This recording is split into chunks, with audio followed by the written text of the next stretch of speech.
Dear friends, indeed, I feel it is a privilege given to me to talk about rural entrepreneurship, wherein we have been experimenting with this since 1947. The founders, Dr. Soundaram and Dr. Ramchandran, were the direct disciples of Mahatma Gandhi, who talked about the dignity of labor. And they wanted everyone to feel that he or she can stand on her own legs. At the same time, whether it is of a professorship or of a gardener, you must have the same feeling of having the dignity. This has been developed.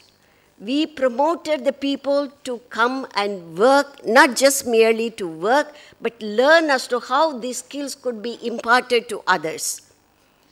As one of the objectives of community colleges is to have upward mobility with regard to the academic achievement.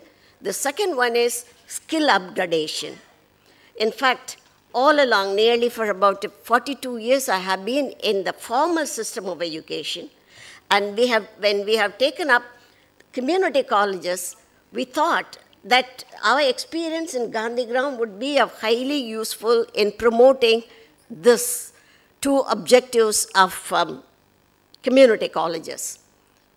But to my surprise, what happens? Today we have technocrats. We have technocrats in every field, but no hands to come and work at home. They are not ready to come and accept the grassroots level job. They feel they are to be the supervisors. They are to be the consultant, not to come and work. In that case, what would have been the reason for this? Is it because they feel that it is below their dignity to come and work in a home?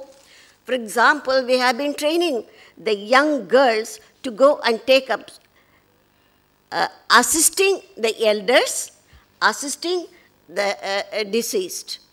But now, we are not able to attract any girl. They are not ready to go and work in any home and serve. They say, if I can be employed in a hospital, in a hostel as the warden, then it is okay, not for an individual as such.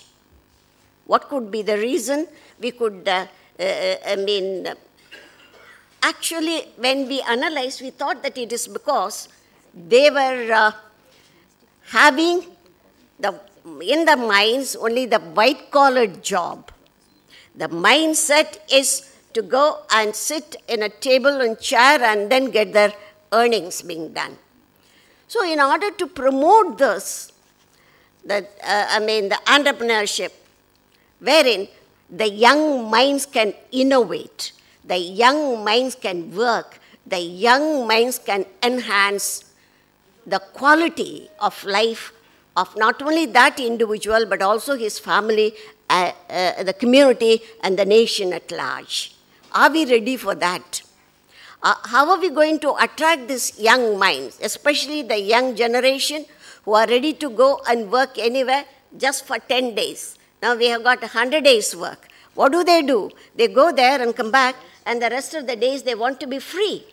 But how could they supplement their family income? In fact, especially with regard to the women, it used to be the practice that they used to have, dairy farm, poultry farm, kitchen garden, and all those things, from which they have supplemented their income, and they were able to stand on their own legs with dignity. Whereas today, they are. Because they are not able to come out of their homes just because they think. I don't agree with the statement that this is a male-dominated world and wherein they have to accept whatever the male members say at home. The only thing is, if there is a support from the family, an encouragement from the family, leaving her a little out of the family to take up such type of self-employed program, automatically the girl went. Today we have success stories. For example, a widow, and who came to Gandhigram having nothing in her hand. But what we did was, we gave her a gunny, and we made her have her own program, but we provided the space. You know, these are the conditions which are required for anybody to take up the self-employment, to become an entrepreneur. So, and then she started producing beautiful, pure oil, which everybody enjoyed. We promoted the marketing also through our Khadi Bandas. So marketing is not mere production which we have to encourage by giving the skill, but we should also promote the marketing skill, and there should be encouragement from all sectors of the society to accept this type of production. Once it is being done, the self-confidence will be developed. The lack of self-confidence is the most important or the crucial one for not taking up this type of one. I remember experimenting with a boy with because he got mechanical engineering, technical aspect, and then we provided him with a lathe and this, but he was not able to because there is a conflict of, for example, you have to be true, you have to be not corruptive, and you do what is correct. In that case, he was not able to succeed in the market, where the people used to say in preparing certain things, some strategies they follow. Similarly, when it came to taking up a project which is not of his own choice, but of somebody's initiating that one. So it was not his interest, he was not able to survive. Once you feel, you study the actual potentiality of an individual, interest of an individual, his capabilities for promoting that, naturally he or she will have the survival.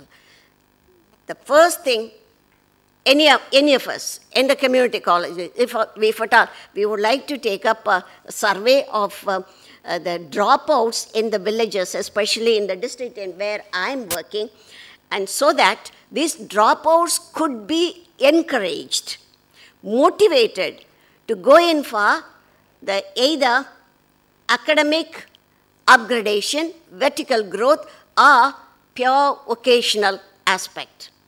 This is what I'm trying to do, that so that the community colleges in the vicinity will have its own clients. Now we are not able to attract the student community because they think this is only just giving them some kind of a skill. But you are going to convince the parents and others that they could take it up. In that case, it is not just merely giving the training, but also human resource development. Thank you.